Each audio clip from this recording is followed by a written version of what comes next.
At the end of last month, I went away on a Buddhist retreat. I go every year, but this year I went somewhere a little bit different that allowed me to take a sketchbook along with me.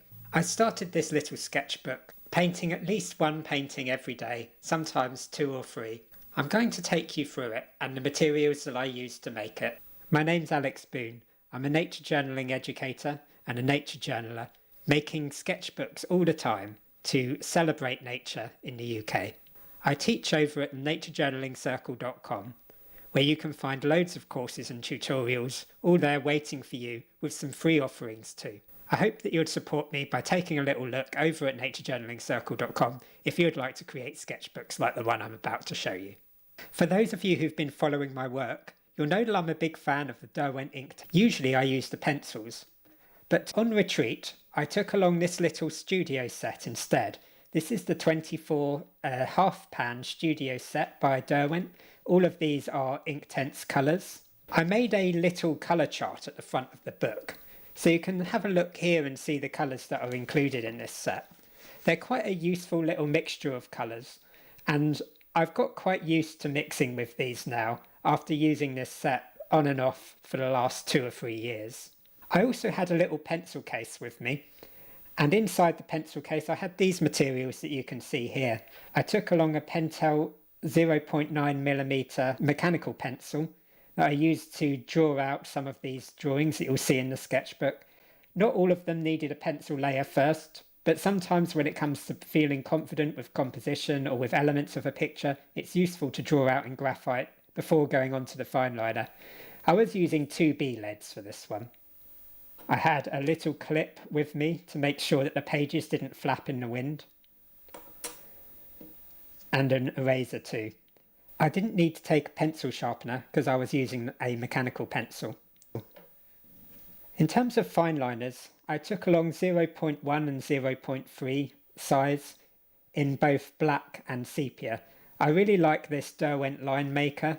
I'm quite a big fan of some other brands of fine liner as well, like the Staedtler ones and the Micron ones. These ones lay on quite smoothly, and I really like the soft sepia that you get with this. So these are the ones that I chose to take along. But as long as you've got a waterproof version of whatever fine liner you use, you'll be fine using any of those with watercolour or with the Inktense. The little sketchbook that I'm using is a Cardi paper mini sketchbook.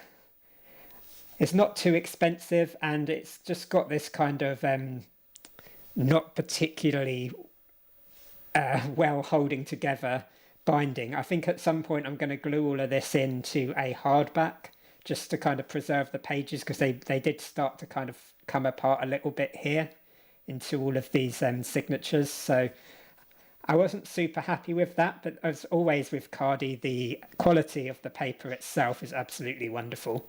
So let's have a little look, a little bit more closely at what's inside this little sketchbook. I really hope you enjoy it. This first page was at the station waiting for the train to take me off onto my retreat, my local station. And as I was waiting for the train to come, on the opposite side, this little cat just kind of wandered along the platform and started eating a tuft of grass that was here. So I decided to really quickly scribble this down. This painting took about 10 minutes when I was actually on the platform, and then about another 10 minutes on the train to kind of add a little bit of colour from what I could remember. None of it was done from a photograph, or just either from life or from memory. You'll notice that here I wrote down lots of little notes on here, things that I could hear, like the chiff-chaff singing, and some of the names of the plants, and little events that happened, like a feather drifting down towards the tracks, and cars going past, and the hedge beyond on the main road goes past here at the back. This next one was done on the way, and I actually had to stop. I was cut short because it suddenly started raining, so that kind of messed up some of my Inktense. For those of you that use it, you'll know that once it dries permanent, and so something like a rain splash adjusting your artwork before you can get to it and notice that it's happened can cause little blemishes like this. So I kind of didn't get to finish this, but it's a nice little sketch. It's the river dart on the way to Sharpham House, which is where I was having my retreat. Really, really quick sketch. I think this one took about 15 minutes and then I kind of had to stop because it started to rain. This one is after I got to retreat. This is the beautiful view that we had from the barn that I was staying in with the other retreatants. We could see over the river, and then there were the hills in the background, and lots of foliage that was just about at this time just starting to come into leaf. So you can see these little flashes of the lovely bright spring green, which I mixed in here using this lovely bright sherbet lemon together with a bit of this one, which is called kiwi, and a little touch of this sun yellow as well. It's kind of a little bit of a mixture of all of those to really bring out that bright, vibrant green. I'm also a big fan of this Ionian green. I use it a lot in the pencils, but it works as a kind of bluish counterpoint to this really, really bright colours that I've put in to represent the spring leaves. When I do these, I always draw them first. So I do a really quick scribbly sketch. You can see that the lines here, they're very loose and quite free, but the overall image is quite it's quite illustrative, it's quite realistic in a way, but the line work itself is very kind of open, it's very gestural, and I find that working in this way really speeds you up. And there's a few courses about this, so a couple of tutorials on the Nature Journaling Circle if you want to learn how to do that.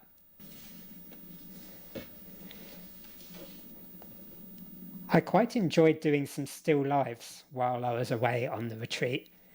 We had a schedule where we had some meditation throughout the day, but we also had some periods of time where we could kind of just be with some books or with our thoughts or do extra meditation. I spent a lot of this time painting, and some of the days there were I wanted to sit in the room and do that and kind of alternate between reading Buddhist literature and doing a bit of painting, waiting for the layers to dry. At the house where I was staying, the idea of it is that on your last day you go and find some flowers and leave them in the room for the next retreatant. And so someone had left these. There was some spurge and some primroses and muscari, but they were kind of dying off a little bit and they had run out of water. So you see that I've put little notes about the things that I noticed. There was also this beautiful little bit of origami. It's like a little kind of star thing made out of paper that I kind of was really taken with painting this. There's something about this lovely kind of reddish terracotta-y colour that it was that captured my attention, and you'll see this pop up quite a few times in here. A little tip for getting this wonderful colour here, it's a matter of mixing in just a little bit of green into your jar or your vase. It really helps to make it look a bit realistic by reflecting back some of the colours of the plants that are in there. It's a really nice way to kind of get a bit of three-dimensionality. And notice that in the background, there's not too much going on. I keep it quite simple so that most of the information, most of the things that you're interested in are here in this still life here rather than the background itself. The following day, I went out and did some more painting outdoors.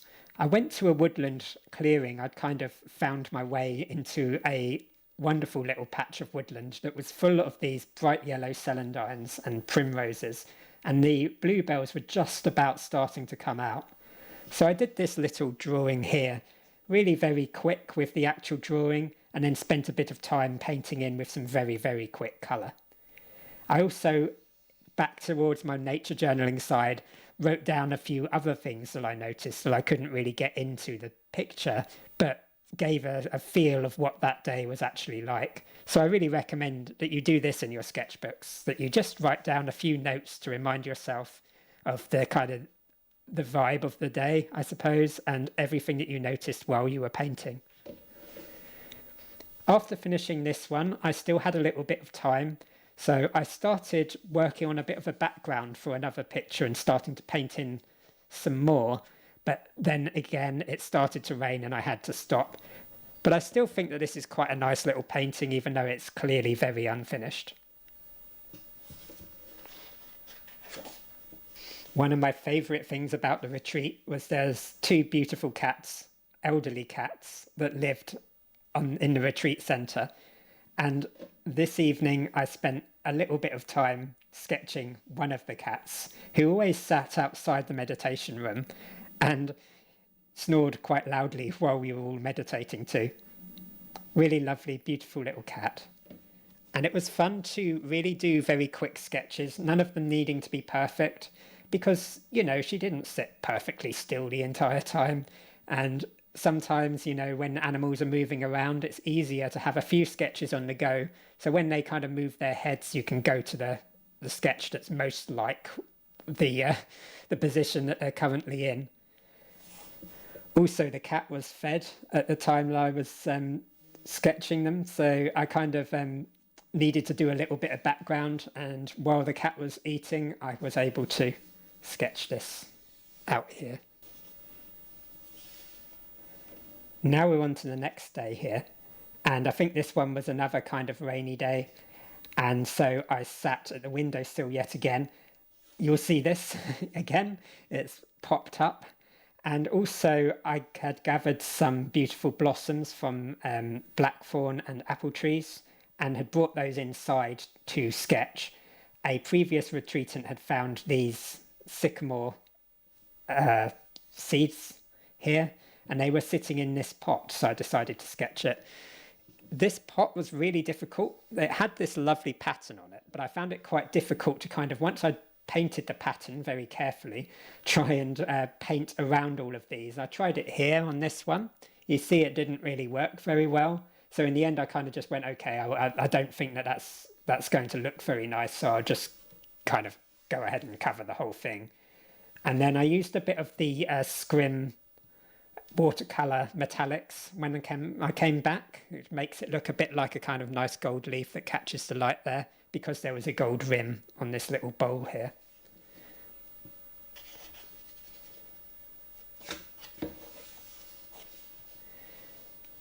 Here's another quick little still life. These were just on the table in the dining room, and I had a few moments. I think this one maybe took about, say, 20-25 minutes. I came back to it several times actually through the day. There was a book and a tissue box on the table. Again, not putting too much in the background. I didn't want it to be cluttered, just focusing really on the plants that were inside the little jam jar. And again, doing this lovely trick with the water and the jar reflecting back some of the colours to make it kind of look more realistic. And then, of course, as I'm a nature journaler, I couldn't resist identifying everything that was in the pot too. One very special thing that you do on a Buddhist retreat, or what we did on ours anyway, is to do a metta meditation, which is a compassion meditation. And there was something very beautiful and special about one of these meditations and one of the evenings where we were repeating the words that I drew here into the center of this circle. It says, "May they be protected and safe. May they be peaceful and at ease. May they be free from suffering.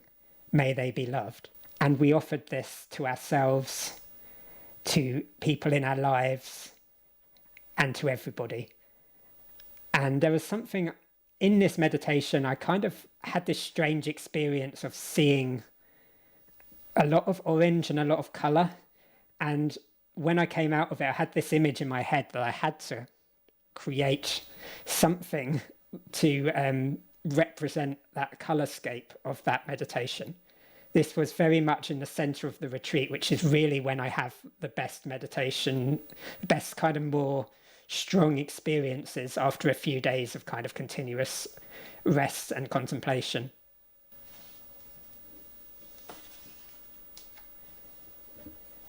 The next day was our silent day on retreat. And usually when I go on these, I go to a different place where you're in silence the entire time. But on this one, it was a lot kind of more loose in terms of the structure, and it was very, very friendly and sociable, as well as having periods of silence. But in this middle day here, we had the whole day in silence, and I took a walk out to this beautiful spot on the reed bed and painted the view here. It reminded me of home quite a lot. because the birds that were present and the sounds that were present were very much like we have here at my home on the Axe Valley. This picture took me maybe about 40 minutes.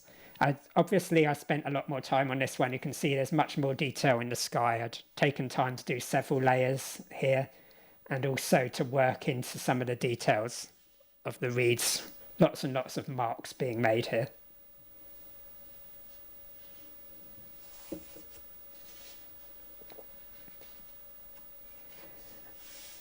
There are these beautiful Tibetan prayer flags that have been put up on a kind of a washing line here. And there were also in the field behind lots of these belted Galloway cattle. And it was so lovely to hear them walking past. A lot of them had these kind of bells around their necks like this. And they were kind of very quiet and gentle cattle. This one, I found it very hard to draw because I'd spent some time doing all of this. And by the time I got to the actual really working into this, they had gone all the way over to the other side of the field, so I kind of made it up, and I made a few mistakes on the form of the animal, but I think the main thing about this is these flags, and I really wanted to sort of capture how they were moving in the wind on a beautiful, beautiful day. This was something really fun.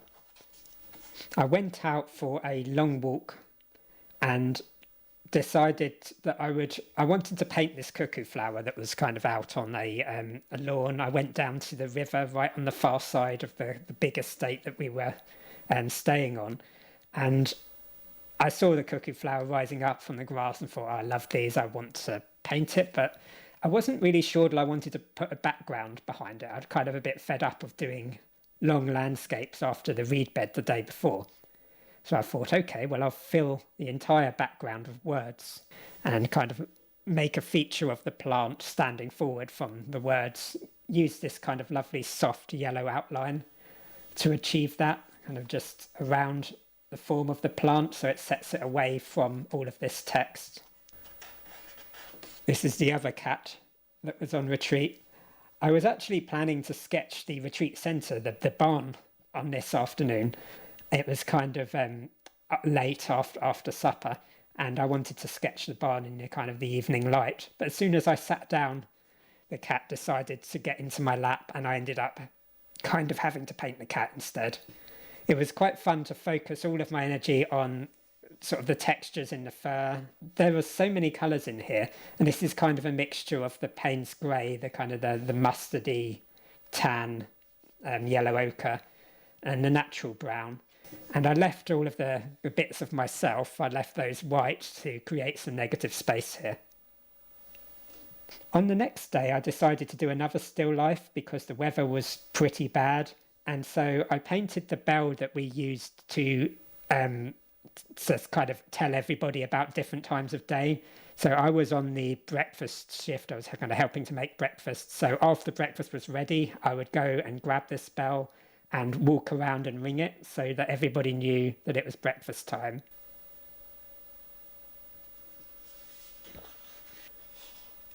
And then on the very last day, it was time to replenish the flowers. And so I went out the previous day and had gathered these and put some water into the little mustard pot here. I gathered red campion and alkanet and young beech leaves and forget-me-nots here. So you can see that they were kind of stuffed quite firmly into the lid of this jam jar, so it's quite dense with vegetation. But there was definitely plenty of water inside the mustard pot. And that was as far as I got when I was away. See, I've got this lovely sketchbook now that I'm planning to fill with some more of these sorts of paintings when I next go away. I think my favourite painting in here is this one, because it still brings back the memory of sitting in that lovely sunny spot at the reed bed. Before I leave you, I just want to say a few words about this, particularly for my students, because I have been teaching with the Inktense pencils for a long time, and you may be wondering why I'm using this and not the pencils, particularly since I spent some time doing the recommendations for the pencils and making sure that you all had the right pencils. I think it was just a matter of kind of practicality. I find it this I've been using more and more because it's very quick, and I love me a dirty palette. Here it's all of these kind of interesting mixes from previous paintings. I love finding ways to put them into the next one. And it reminds me of when I was younger and I used to paint in watercolours and would do this all the time, very often not particularly successfully at that time. These are really nice and easy to use. They work well with a water brush and they last a very long time. So I'm quite fond of this little set now. And I was thinking, oh, well, I wouldn't use it outside. It's really just for the studio and just for doing botanical paintings. But I have used it outside now, and it is very practical to carry it around with a water brush. And yeah, I do recommend it. So I'm going to be kind of using this a little bit more in some of my teaching as well. And I may, if I can afford it, buy a few more of them for my in-person classes. So if you're interested in this, I put a link to the new version of it. I'm not sure they're making this longer version. They seem to have compacted it, but it's got the same kind of colours in the little set, and it's a really good buy. So yeah, I kind of recommend that. And of course, as you know, this YouTube channel is not sponsored by anyone. I just really urge you to come and check out my classes. If you like the way that I paint and you would like to see more from me, I have all of these wonderful classes at the Nature Journaling Circle, including this lovely free one, What is a Nature Journal, that you can use to get started. And if you'd like to join the membership, that one is here. It's £12 a month. So thank you so much for listening to that. I'm going to leave you with a few images from the retreat, and I'm going to read out what I'd written on that day right here. I hope you enjoy the footage, and thank you so much for watching. Next time I'll be back to the Micro Seasons project to catch you up with some of the progress I've been making. I'll see you next time.